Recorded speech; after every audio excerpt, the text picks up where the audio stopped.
Le kimbanguisme, néologisme adopté dans les années post-indépendance pour désigner la doctrine issue des enseignements de Papa Simon Kimbangu.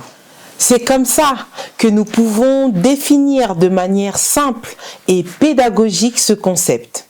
Le kimbanguisme prend sa source dans un contexte particulier, celui de la colonisation, quand Papa Simon Kimbangu décide de lever le ton pour éveiller la conscience de ses contemporains en vue de les libérer du joug du colonialisme.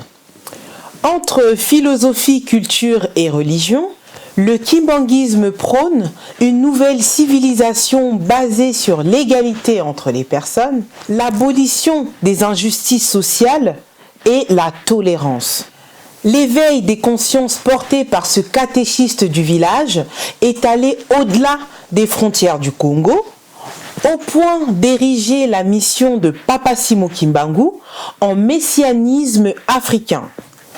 Précurseur des indépendances africaines, Papa Simon Kimbangu est considéré à ce jour comme le porte-étendard du panafricanisme qu'incarnent des milliers d'ambassadeurs à travers le monde. Et ce, grâce à un mouvement qui est devenu entre-temps une église universelle. L'EJCSK, Espoir du monde, Église universelle. C'est tout de suite à travers ce 7e numéro de la 2e saison.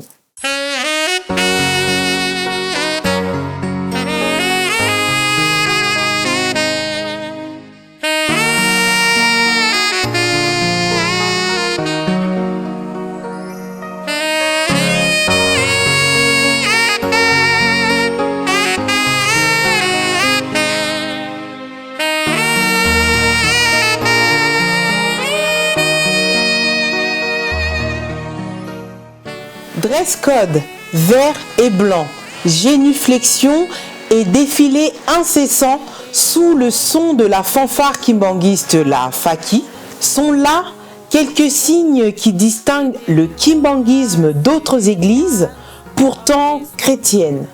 Mais pourquoi ce choix et à quand remonte cette singularité? Telles sont quelques interrogations auxquelles sont confrontés bon nombre de personnes. Ce qui est sûr est que l'Église a évolué au fil des années pour adopter sa forme actuelle tout en conservant son identité originelle. Quoique voué à la clandestinité, le mouvement kimbanguiste s'était révélé au grand public depuis 1921. Beaucoup soutiennent que Papa Simon Kimbangu n'avait jamais créé une église et on avait d'ailleurs aucunement l'idée, puisque n'ayant jamais renié sa foi protestante ni son sacerdoce. Êtes-vous sûr de ce que vous dites? Et écoutez, dans l'histoire des religions, les séparations sont légion, mais ne se décrètent pas dans tous les cas. Elles se révèlent souvent à partir d'un alibi. Dans le cas de Papa Simon Kimbangu, un alibi en béton vient confirmer sa désapprobation à la mission baptiste protestante de Ngombelu Tete. La chanson se révèle comme le prétexte par lequel Papa Simon Kimbangu va changer sa voix et créer ainsi son mouvement, mieux son église, un certain 18 mai 1921. Il était très important de rappeler cet épisode et surtout de le préciser. Mais à présent, parlons d'une date qui retiendra l'attention de plus d'un, un certain 24 décembre 1959. Au-delà d'une simple date choisie pour accorder la personnalité juridique au mouvement kimbanguiste, quelles en sont finalement les incidences sur la mission et l'œuvre de Papa Simon Kimbangu? Il eut sûrement des tractations ayant contraint le colonisateur à accélérer le processus de reconnaissance de l'église kimbanguiste, de lever les mesures de tolérance pour accorder enfin la liberté de culte aux adeptes de Papa Simo Kimbangu. Je m'appelle Paul Dilungane Diamalonga. Je suis chrétien kimbanguiste à la paroisse kimbanguiste de Njili. Et je fais partie de l'Union de la jeunesse kimbanguiste de Njili. Disons qu'avant l'obtention ou la levée de l'interdiction qui avait frappé les mouvements kimbanguistes en 1937, ou avant l'obtention de l'autorisation du 24 décembre 1959, la situation administrative du mouvement kimbanguiste était celle de l'interdiction, c'est-à-dire que le mouvement kimbanguiste était interdit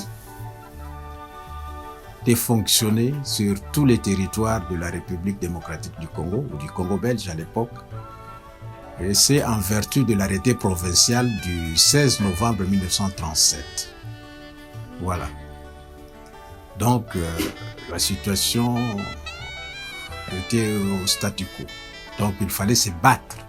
Il fallait se battre pour arriver à décrocher ce que tout le monde espérait, la liberté de prier notre Dieu tel que nous le voulions. Voilà la situation. Écoutez, avant même d'arriver aux années 1957, il faut faire un pas en arrière. Papa Dangenda venait de rentrer à Kinshasa après un séjour de travail à Kananga, ex-Lulabo. C'est vers le mois de décembre 1952 ou 1953 qu'il est entré chez lui à Mokoto 87 dans la commune de Ngiringiri à Kinshasa. Et vers les années 1954, il va y retrouver ses amis qui le pressaient de pouvoir continuer l'œuvre de son père. Ils étaient à trois. Papa Kwamadio Dominique et Papa Oueta André et Papa Nsomi David. Et là, en tant que chef, il va se imprimer un rythme de travail à ses collaborateurs qui étaient des jeunes, comme le révérend Luntadila, le Papa Diata Norbert, le Papa Yohan et beaucoup tant d'autres. C'est autour de ces jeunes que papa avait travaillé. Et son objectif était d'acquérir la liberté. C'est-à-dire le mouvement kimbanguiste devrait avoir ce titre de noblesse, tout en commençant par l'obtention de la liberté des cultes. Mais et pendant ces années, qu'est-ce qu'on retrouvait, qu'est-ce qu'on constatait? Il y a des gens venus de toutes parts qui arrivaient chez Papa Dangenda, à Mokoto, pour lui demander conseil, pour trouver guérison, et pour des problèmes autres. Et là, Papa Dangenda faisait montre de son charisme. Mais il y a un événement qui va arriver en 1957. C'est l'arrestation et la déportation de quelques kimbanguistes au camp de concentration de Belingo. Là, c'était au niveau de Kinshasa. Ainsi qu'au niveau de la commune de Njili, il y a eu également des arrestations de certains kimbanguistes qui avaient été déportés et envoyés vers Kasangulu. Cette situation avait vraiment indisposé Papa Dangenda Kuntima ou tous les kimbanguistes, y compris les Mamamouilou, parce que ça donnait déjà un frein à ce rythme-là. C'est ainsi que il va s'engager, dans un premier temps, à chercher à libérer tous ces prisonniers. Ce fut une lutte âpre. Et nous devrons le dire, la lutte était âpre. Papa Dianguenda va utiliser le jeune pour faire du bruit sur l'ensemble de la ville de Kinshasa. Et ces jeunes étaient engagés à louer des véhicules, à se promener avec le message kimbanguiste de libération. À faire comme ceux qui le font actuellement, à prêcher dans les rues. Et sous la houlette de Papa Dianguenda, ces jeunes vont écrire au secrétaire général des Nations Unies. Papa Dianguenda lui-même va écrire à l'époque aux autorités belges pour l'obtention de cette liberté. Mais ça n'avait pas marché. Ainsi, il va élargir son champ d'amitié avec le syndicaliste de l'époque, les syndicalistes de renom, comme Ngouvoulou, Cyril Adoula, Pindi. Et ces syndicalistes ont mis Papa Dianguenda en contact avec les socialistes belges, parce qu'il y a eu changement de régime en Belgique. Entre autres, le parlementaire Oussio, y compris le nouveau ministre des colonies, Bouisséré. Et une fois Bouisséré à Kinshasa, y compris Oussio à Kinshasa,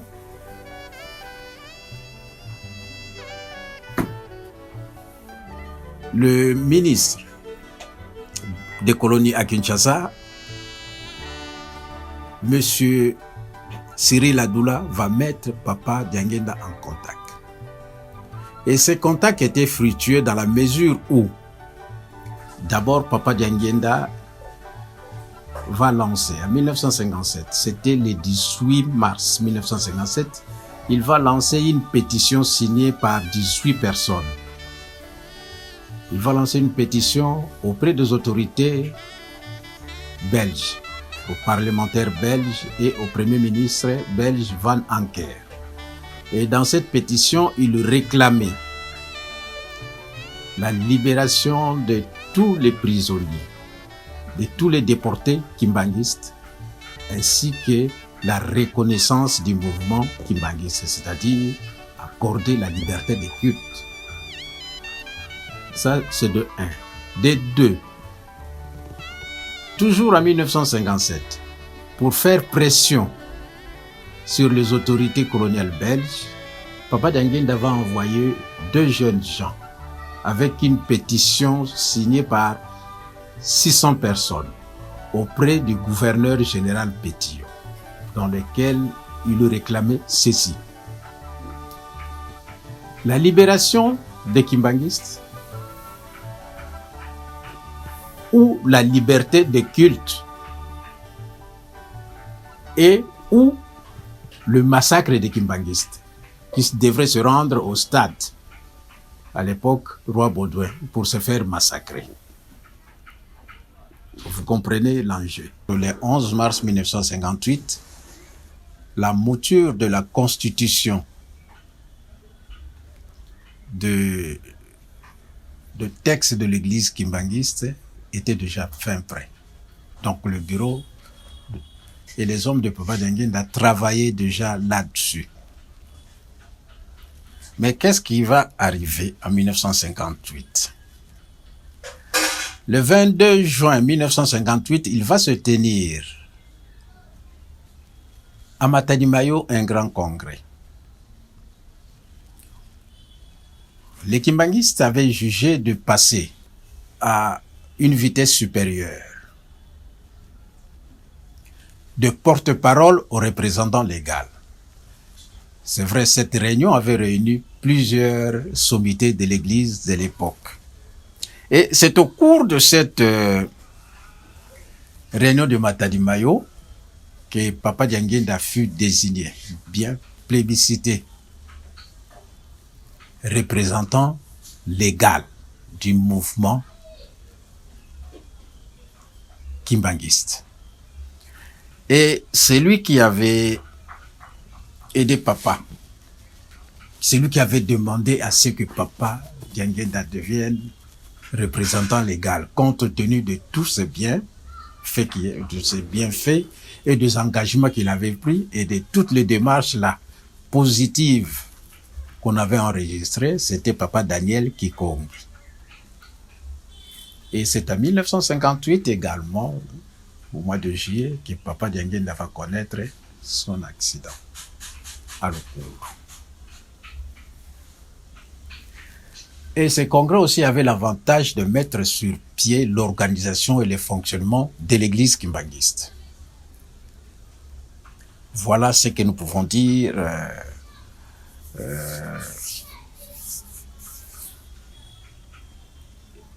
pour l'année 1958. Mais après qu'il ait été désigné représentant légal, Papa Dianguinda maintenant va introduire le 2 octobre 1958 un document pour la reconnaissance officielle de l'église kimbanguiste. Le 2 octobre 1958. Et le président Kassavou, vous n'avez pas intervenu sur le plan administratif? Non, pas encore, parce que nous sommes à l'époque coloniale. Nous sommes à l'époque coloniale. C'est vrai qu'on venait de connaître les premières élections libres au niveau des communes. Kassavou était président de la Bako, mais il était aussi bourgmestre de la commune de Kassavou, ex-Dendal. C'est pendant cette période qu'il va se passer une lutte ardue entre le gouvernement et le mouvement kimbanguiste. On tirait des ficelles par-ci, par-là. Il fallait choisir les noms de l'église. Finalement, Papa Dianguinda arrivera à convaincre les gens que l'église portera les noms de en Kikongo. Di Bundu de Yesu Christo van Toto, Kwantumwani,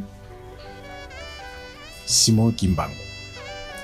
La traduction consolidée voudrait dire l'église de Jésus-Christ sur terre par son envoyé, Simon Kimbangu.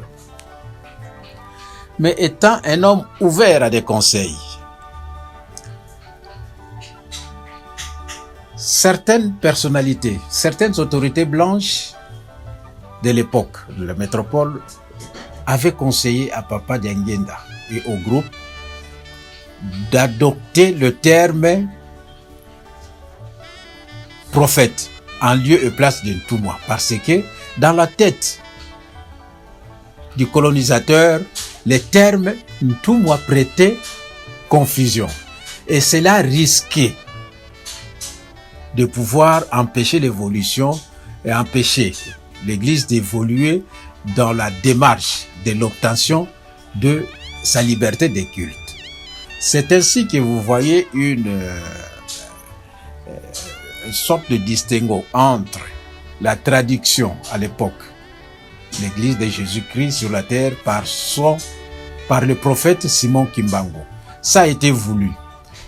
Eux avaient conseillé à Papa Dianguinda au groupe, c'est dit adopter seulement ça, ça va passer, ça ne causera aucun frein. Ce n'est que plus tard, lorsque vous aurez à modifier les statuts, c'est en ce moment-là que vous aurez également à adopter le terme Ntumwa, c'est-à-dire envoyé. Et c'est ce qui fut fait. Donc, Papa Dianguinda était un homme ouvert au conseil. C'est ainsi qu'au fil des années, l'autorité coloniale avait peur de Bakongo, de l'église kimbanguiste qu'il confondait avec la Bako. Et parmi les interdictions qu'ils avaient dites, c'était ceci. 1. La séparation entre l'église kimbangiste et la Bako. De 1. De 2, Papa Dianguinda avait également accepté que le clergé kimbangiste ne pouvait pas faire la politique. Vous allez me dire, mais Papa Kisolokel avait fait la politique.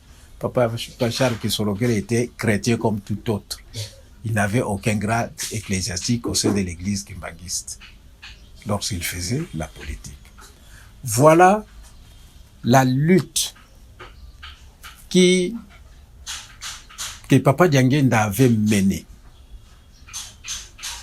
Et grâce à son leadership charismatique, à son leadership éclairé, à sa capacité managériale, à sa capacité de pouvoir rassembler les gens, à sa capacité de pouvoir écouter et d'imprimer une discipline au groupe qu'il dirigeait, grâce à tout cela que l'on est parvenu à obtenir le 24 décembre 1958 le document qui abrogeait l'arrêté provincial du 16 novembre 1937. En fait, qu'est-ce que cela veut dire?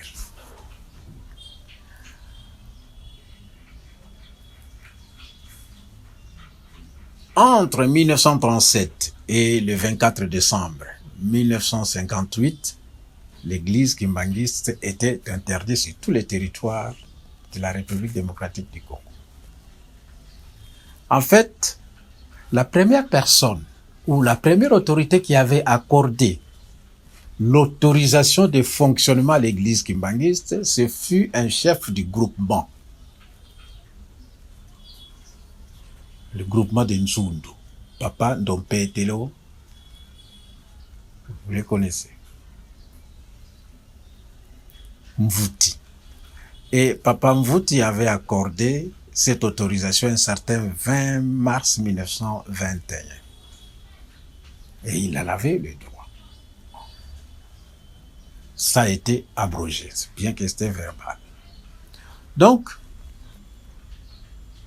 le document ou l'acte administratif du 24 décembre 1958 annulé celui du 16 novembre 1937. Maintenant, il fallait attendre que l'église kimbangiste ait sa personnalité civile. Et cette personnalité civile lui fut accordée après de tractations, après de démarches, toujours par Papa Dianguinda, le 1er décembre 1960. Cet acte fut signé par le président Kasavubu avec les contreseins de celui qui faisait fonction de ministre de la justice, le commissaire à la justice, Liao. Voilà comment on est arrivé à ce stade-là. Comme le hasard n'existe pas chez Dieu créateur, c'est ces jours-là qu'un groupe de jeunes gens sont partis, ce 24 décembre 1959, sont partis présenter à Papa Dianguinda Kuntima Mokoto ses vœux les meilleurs de Noël. Arrivé à Mokoto, Papa Dianguinda va leur apprendre la bonne nouvelle que désormais, à partir de cette date, la liberté des cultes est accordée à l'église kimbangiste. Et ces jeunes-là et ces groupes-là, c'est ce groupe qui est appelé actuellement le groupe théâtral kimbangiste, qui est né, comme on le dit, le 24 décembre 1959.